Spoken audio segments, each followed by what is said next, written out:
Ah, it's gonna be one of those, lads. Gonna be one of those. Hello guys, how you getting on? My name is Aaron Kelly and welcome back to another video. It has been a while since I've made a video about the Irish national team.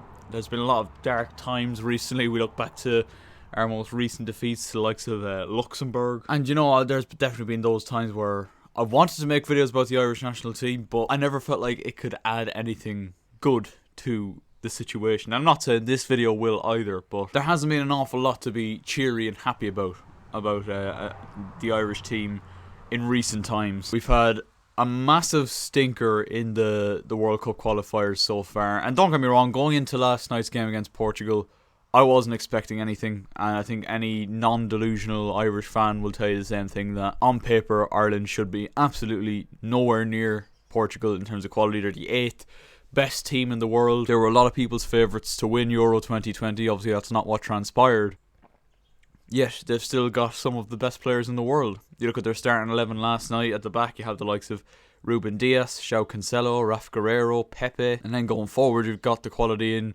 Bruno Fernandes, Diogo Jota, Bernardo Silva, and of course the big man, Cristiano Ronaldo. A man really that I felt like last night's fixture was very much centred towards, and it was something I didn't really admire about the Portuguese national team last night, was that it just felt like it was all about Ronaldo and it was all about him breaking the record, and he did go on to break the record. We'll get into that in a minute. He's a phenomenal player, but I just felt like Portugal were a little bit disrespectful from the get-go. I think it's fair to say that Ireland's hopes of qualifying for the World Cup next year are kind of bins anyway going into last night. And last night's defeat kind of makes it even less possible for us to do that, I think. But I will just say this before we start.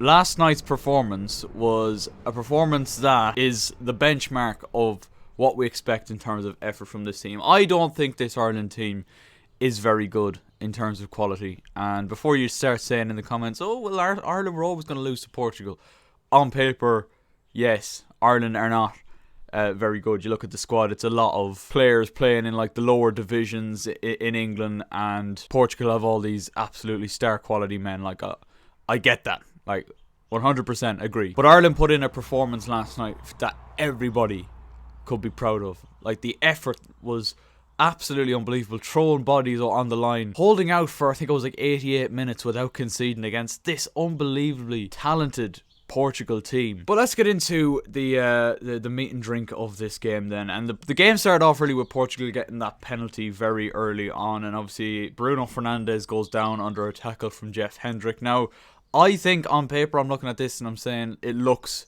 very clear cut, but when I look at the replays, I actually think Jeff Hendrick gets the ball, and because Bruno Fernandes falls on the ground like a sack of spuds like he so often does in the Premier League with Man United, he's gonna get that 95% of the time. And then in the build up to the penalty, and I don't think there really isn't enough people talking about this next incident, Cristiano Ronaldo lashes out at Dara O'Shea. Now, it's just a slap on the shoulder. I'm not saying he should have been sent. There's a lot of people saying that Ronaldo should have been sent off for that. I'm not one of those people, but I do think he should have been at least booked for it. Like, he's raised his hand. He has slapped him.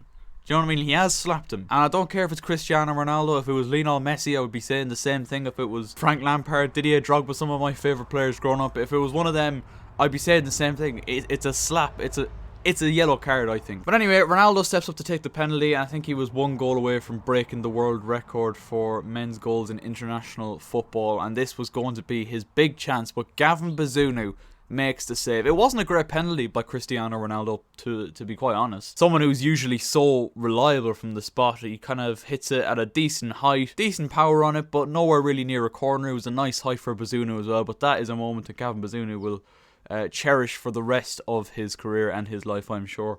Brilliant save by him. And then just before half time, Ireland took the lead through a wonderful header by John Egan, and you know what, it was fully deserved, because Ireland, I didn't expect us to even get over half in that first half, but let alone create a couple of chances. Aaron Connolly could have had a couple of goals, probably should have had a couple of goals if he was a clinical striker. This is an unbelievable header by John Egan, and Ireland's performance definitely warranted a goal and to see us in front at halftime, because Portugal really were just, floating around the pitch, not showing much effort. And again, it comes back down to that, I think, disrespect that I think Portugal definitely showed Ireland. But it was a great start, a great goal, and Ireland led at the break. Second half then, and I think we kind of expected it to be what it turned out to be, which was Ireland's backs against the wall for the second 45 minutes. Portugal creating a couple of really good chances, but mostly I would say a lot of their shots coming from long distance efforts from Ronaldo, from Bruno Fernandes at one stage as well, and a lot of them were either blocked or just floating wide. But definitely the best chance for Portugal falling for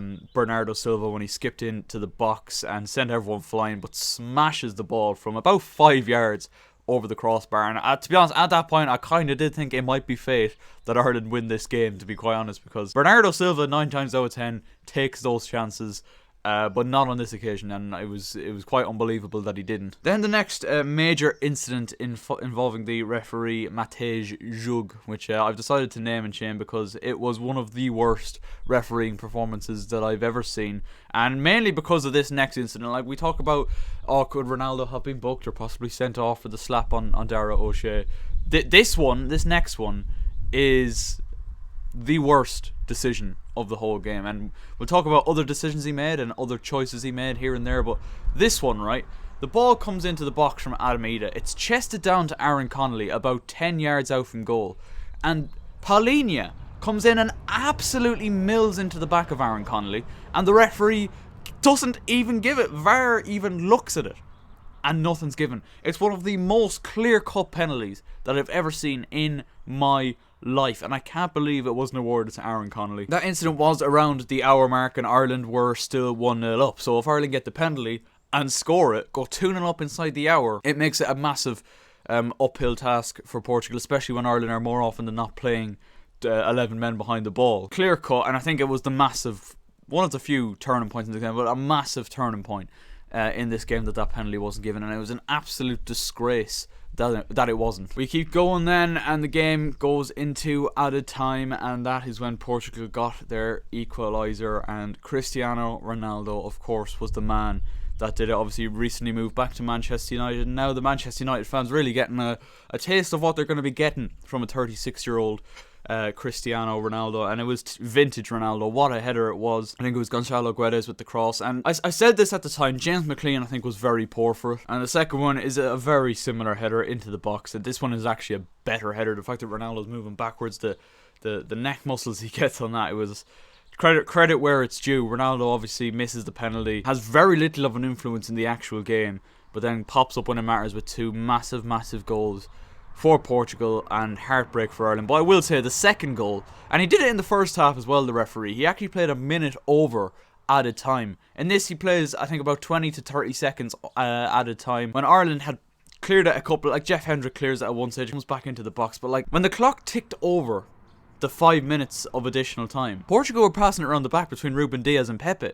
There was plenty of room for opportunity for the referee to blow the final whistle there, and not only that, but he then laughs and pretty much celebrates with Ronaldo when booking him for taking off his jersey after scoring in the 96th minute. The referee was an absolute disgrace, and like when I talk about the worst refereeing performances that I've seen in my time, I think back to that Chelsea-Barcelona game back in 2009 when it was quite clearly scripted in Barcelona's favour. This whole game I feel like was scripted in Portugal's favour. The referee, every single 50-50 chance for a free kick was going Portugal's way, and little nibbly fouls here and there. All I'm saying is every opportunity that he had to give Portugal something, he gave it to them.